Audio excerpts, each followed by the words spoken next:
Hello, everyone. How are you doing today? So, today I have a very special surprise for all of you. Welcome to my live session, and I hope you are enjoying watching these sessions and learning something which you can imbibe in your relationships. We regularly keep diving deep into the world of love, relationships, sex, love, intimacy, and I'm your love and intimacy coach, Meeta. And today I've got something special for you. So, what I want to do today is that I want to invite all of you, our wonderful viewers, from any part of this world, from any part of India, any village, any small town, anywhere that you belong from. I want you to be a part of an experience in a more interactive way. So, starting from today, every week, I still haven't decided on the day, but every week, once in a week, I will be answering your questions live over here. So, you can send me any of your burning questions that you have, dilemmas, curiosities about love, sex, relationships, intimacy, anything that is bothering you currently in your relationships, or anything that you need advice on. How cool is that? What do you think? And I'll tell you how that works. All you need to do is send me your questions, stories, or concerns to a dedicated email address, which is relationships.answers@gmail.com. You'll find it below in the comments as well. So you can send me your questions to this email ID. And I have constantly been receiving a lot of questions otherwise on my Instagram, my Facebook, and even on my LinkedIn. So the promise that I want to do with you, is that your identity will be kept confidential. You can send me emails and you can ask me anything that you like, and your privacy is very important to me. So I will keep your identity confidential and not share your name or anything about you in that live session. But I will answer your question live here once a week. Now, you might wonder that why am I doing this? Well, it's simple. This is a fantastic way to create a safe space, a judgment free space for open conversations. Your questions might not only be relevant to you, they could even be shared by others. The problems that you're facing, they could be common with someone else as well.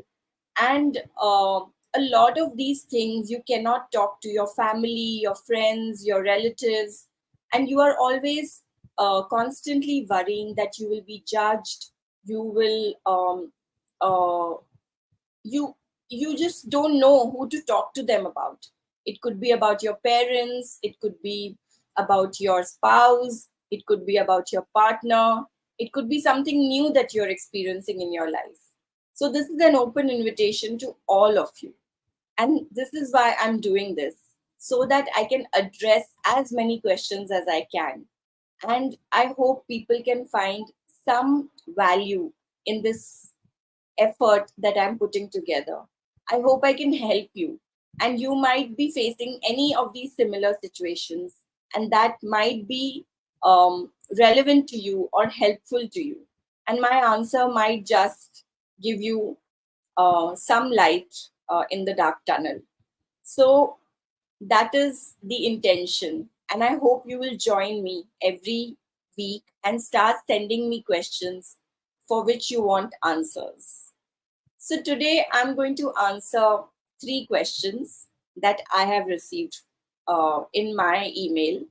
Um, a couple of them have even been asked on Instagram, and there are some common questions which I get asked.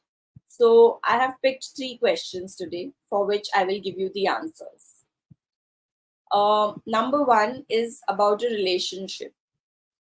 So she says, I've been in a long term relationship and things have gotten a bit stale lately.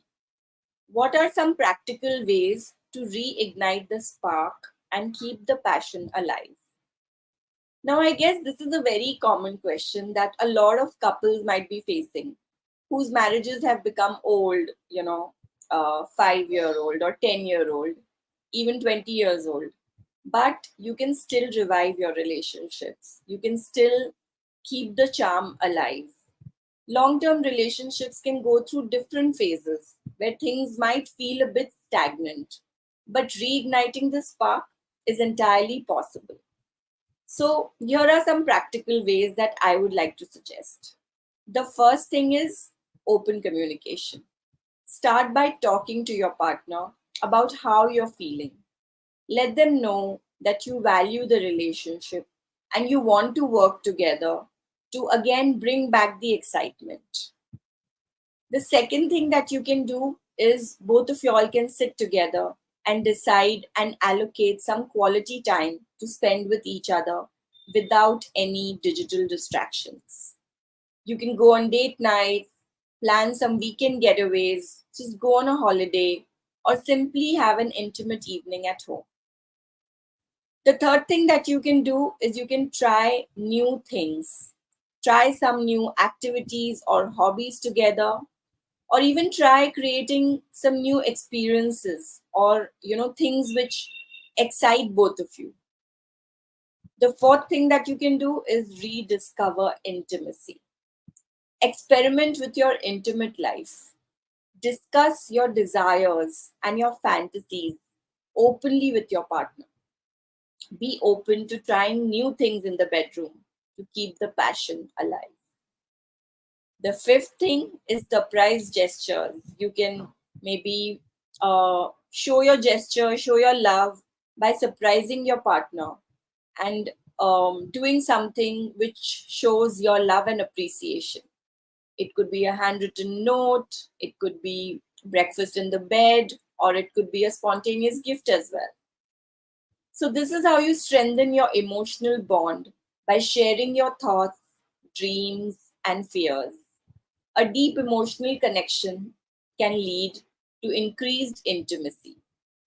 So, I hope that these tips will be helpful for you to reignite your spark. Start with small things, try and do a couple of these things, and see what works best for you. And do share your comments, or you can even reply to, or you send me another email with what worked for you. I would love to know that.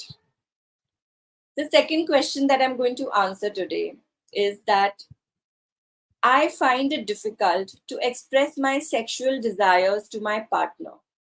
How can I start an open and non judgmental conversation about our intimate needs and fantasies?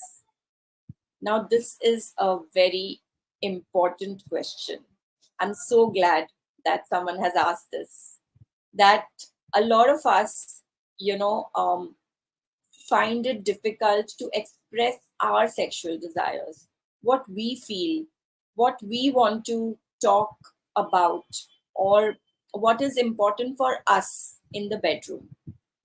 So, here are some tips which you can start applying.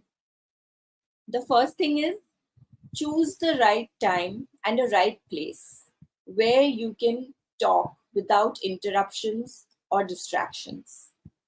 So don't do it when you are busy with a lot of stuff, but find some time where you can keep your digital distractions away, your phone, your laptop, everything should be off, and just have a simple, intimate conversation with your partner and share what you want or what you like. Begin by reassuring your partner that you love and you desire them. Emphasize that this conversation is about enhancing the connection. Tell them that you're not judging them or you're not sharing any other things, but you're sharing what is important for you. And when you share, then use I statements, which focus on your feelings rather than making accusations. For example, say that I feel more connected when we explore our fantasies together, or when you do this for me. Don't say that you always do not do this for me.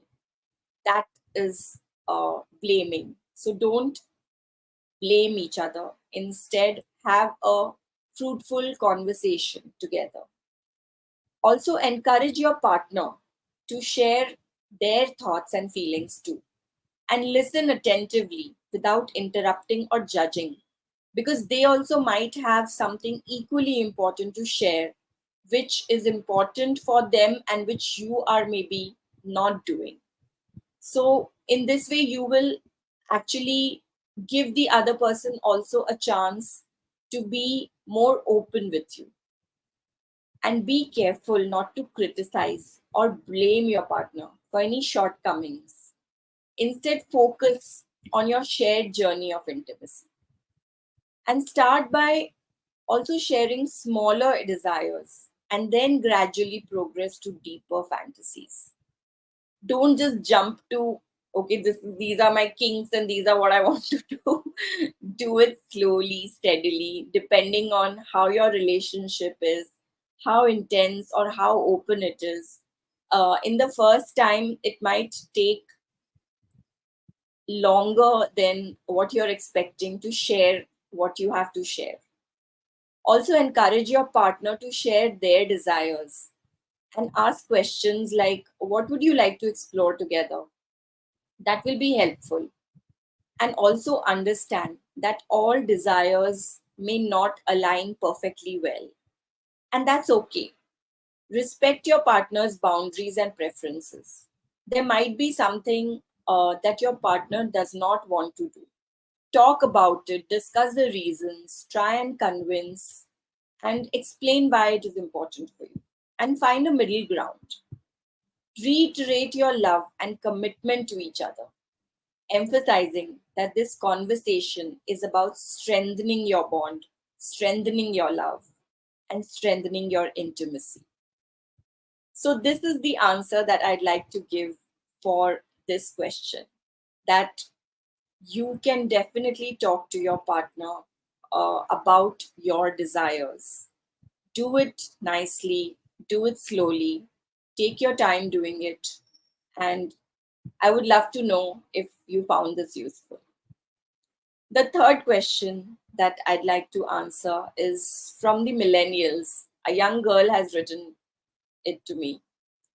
I'm new to online dating and it is overwhelming. So, what advice can you offer to help me navigate the world of digital dating and find genuine connections? So, here's what I have to say.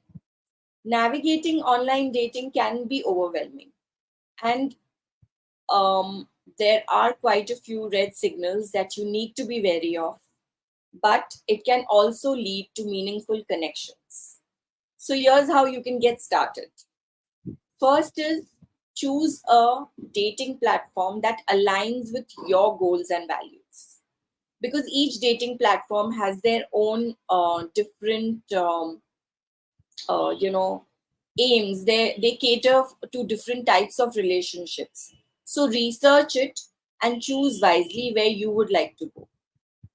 The second thing is, create an authentic, genuine profile using recent photos and an honest description of yourself. Highlight your interests, hobbies, and exactly what you're looking for in a partner. Protect your personal information and be cautious when sharing details with strangers. This is a very important part. So do not compromise on this aspect at all. Remember that safety comes first.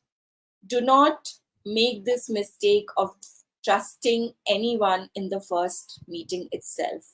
So, arrange to meet in a public place for the first few dates. Be patient. Finding the right match may take some time. So don't get discouraged if you get rejections or there are mismatches. But keep an open mind and stay patient. When messaging potential match, um, when you're messaging potential matches, then ask open-ended questions that will lead to meaningful conversations. Show them genuine interest in getting to know them and let them come out in the open and share more information about them. Also, clearly define your boundaries and what you're comfortable with, both online and offline. And you also need to respect the boundaries of the other person. But be very clear about this aspect. Maintain a positive attitude and don't be discouraged by any setbacks. You might set a meeting to meet someone that you found online, and you might just find him to be the complete opposite, or you might find her to be completely different from what you had anticipated. So don't get discouraged. Stay optimistic because that increases your chance of finding a genuine connection. Also, once you've connected with someone, move from online chatting to in person meetings when you both feel comfortable. Because meeting face to face is where the real connection will develop. That's not going to happen online. Online, y'all are just interacting on two different machines, be it your laptop or your phone, but you do not know about the real connection till you actually genuinely meet someone. And whether a date goes well or not, view it as a learning experience. Reflect on what worked and what didn't so that you can refine your approach. Remember that online dating is a tool to meet potential partners. And the key to success is being genuine. Be patient, be open to new experiences. Genuine connections can and do happen in the digital dating world, but it might take some time. So be patient, be alert, and safety first. So these are the questions that I wanted to answer today. And I hope that I have provided some insight, some value to your lives. So I'm looking forward to those questions from you. So keep those questions coming into my email inbox. And in our next live session, which I will announce shortly, I will be answering 3 questions from the emails that I get. Don't miss out on this exciting opportunity to get expert advice tailored right for you. Thank you for being a part of my incredible community, joining me on these lives, following me, subscribing to my channel, and liking and sharing your comments. That is what matters. Remember that your journey towards love and intimacy, it is a continuous one, and I'm here to support you every step of the way. So see you in our next live session. Till then, goodbye.